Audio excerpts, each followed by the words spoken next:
Well, hello viewers. This is going to be the review of the Sig Sauer 5.56 rifle.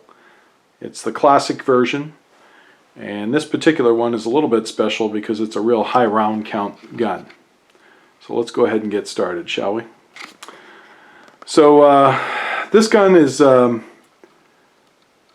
probably about I think it's 7 or 8 years old, and the interesting thing about this particular rifle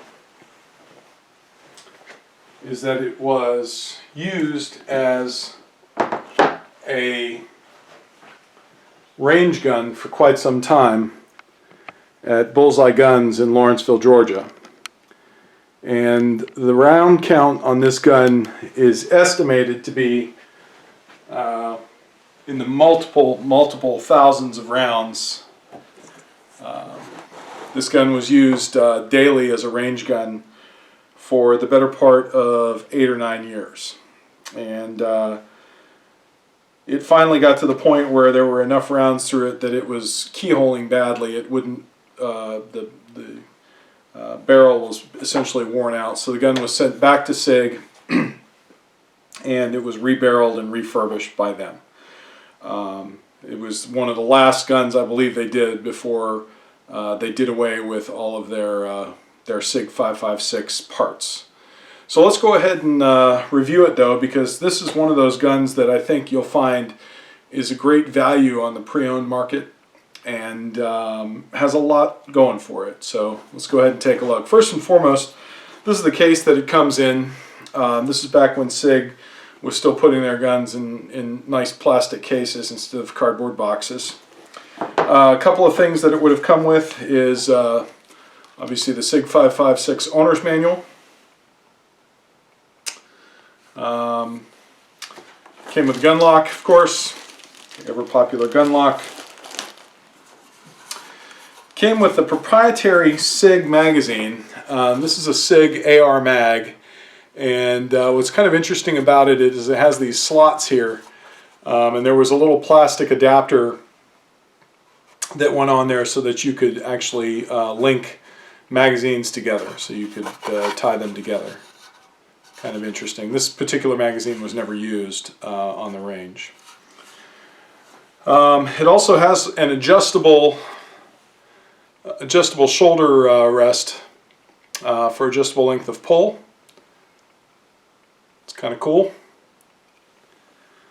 And then of course there's the rifle itself. So let's go ahead and go over the rifle from muzzle to buttstock. First and foremost, always safety first. So you can tell there's no magazine in the gun, and the chamber is empty. So we are good to go. All right, a couple of things about this particular rifle. So this was the U.S. version. The U.S. clone of the Sig 550, 551, 552 series of rifle. It has a unique operating system in that the lower on this gun is very AR-ish. It uses AR type style magazines, AR mag release.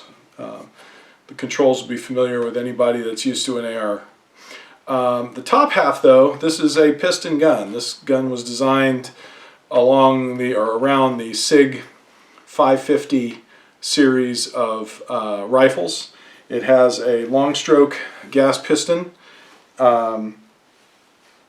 It is a obviously piston operated gun, long stroke gas piston, has an adjustable gas block here. So it is a really cool gun. It's a very AK inspired operating system on this particular rifle. So let's go ahead and get started. Let's show you some of the things about it. First and foremost, it does have an AR style bird cage on there. A lot of people swap those out for the original Sig style ones. Moving back, you've got a hooded front sight. Real interesting, sort of an HK style hooded front sight. And this is the gas selector. It had, I believe, 2 positions. You've got a wide open position and a standard position. What that was designed to do is, as the gun was being fired, dirty, it would allow you to open up the gas system on there and have it continue to operate. One unique feature about this gun is the fact that it has green furniture on it. Green furniture was only available for a very brief period of time, and this one is in actually pretty good shape, so I really kind of like it. It is unique. Moving back, we've got a short Picatinny rail, a 1913 style Picatinny rail on the top of the gun. Great for mounting optics to it. It is bolted to the upper receiver, and so you have to make sure that that's snugged down real tight if you're going to run optics on it. I've seen these come loose after you shoot them for a while, so just make sure you do that when you're mounting anything. The rear sight is an HK style diopter sight, as you can see there. It has both a V-notch at 100 yards and then pinholes all the way out to 400 yards, and it's adjustable for windage and elevation. Front sight is static, so all the adjustments happen through that rear sight. So back here in the charging handle area, the gun, all the charging handle is on the left side of the gun, so it requires you to either reach underneath or reach over the top in order to actuate the action. It does have a reciprocating charging handle. Magazine release is right here. It's AR style. It's right there. Other side of the gun, we've got the bolt hold open and also the release. Hold open is up, release is down. This gun did lock open on the last round. And then finally you have your selector. You have fire and safe. Safe is horizontal, fire is down a quarter turn. And it is ambi, there's one on either side. You got your green pistol grip here, which again, very cool. It does have a little storage compartment in the bottom of it. Then you get to the buttstock. There are several different versions of the buttstock. This particular gun has the adjustable length of pull buttstock, which is kind of cool. A little unusual. And one thing that's kind of neat about it is a side folder. So you push the button here and it folds to the side.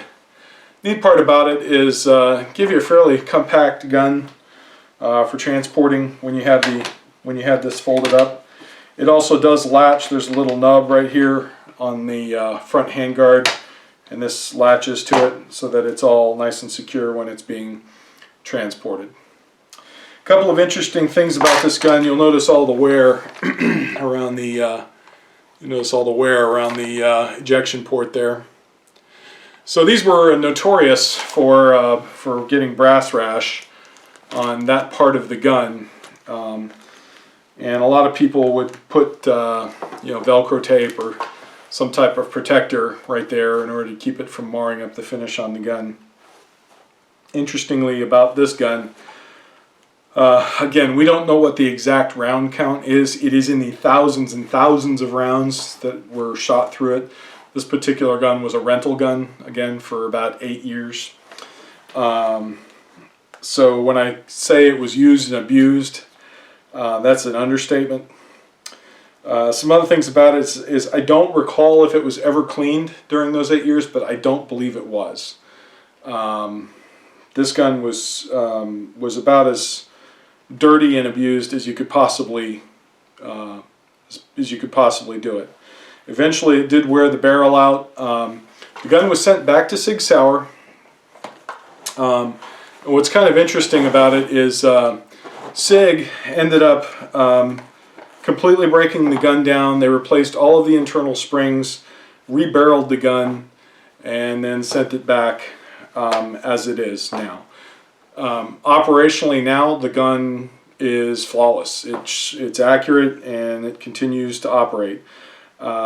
Certainly a testament to their reliability over time. These Sig 5.56s have had varying levels of success in the United States. Some of the real early ones, they had a much different style handguard, and it had an AR buffer tube style M4 collapsible stock on it. They were not very popular. It had kind of a weird lower receiver on it. These ones, the classics and the SWAT models, the difference is the SWAT model had a quad rail forend on it. Tended to be a lot more popular. And then right at the end of its service life, or end of its product cycle, they had a version called the Sig 551A1, which had a Swiss-style magazine well and release. So you would rock the magazine in like an AK. But I tend to like these because you can use standard AR magazines on them. Again, functionally, they work great, and they're a really good buy right now on the used market. Tend to find them out there, you know, $700–800 range all day long. And if you're just looking for something unique that's not an AR, but is chambered in 5.56 and has great performance and longevity, this is a great option for you if you're looking for something like that. Couple of other interesting things about these particular guns. They were available both as a pistol length, which had I believe a 10.5-inch barrel. They were available as a patrol version, which had the short stroke gas system on it. It would have had the short stroke gas system and a much shorter handguard, same length barrel, so it had kind of one of those goofy long front ends on it. Although the cool part about that is if you were going to SBR the gun, that was a great candidate for it. And then of course this one here, which was the full length gun. So it had this one had all the length of the standard battle rifle. Give you kind of a panning look on that. Really did enjoy shooting this gun the other day. I haven't put a whole lot of rounds through it. I'm not really sure what I'm going to do with it. I bought it primarily as a kind of a toy, but it sure is cool. And so far, I've enjoyed just kind of horsing around with it. Again, a lot of gun for the money. If you have any questions about the gun, please just leave it in the comment section below. If you like the video. Don't forget to give me a thumbs up, and don't forget to subscribe and share with your friends if you like the channel. Do appreciate you guys, and look forward to the next video. Thanks so much.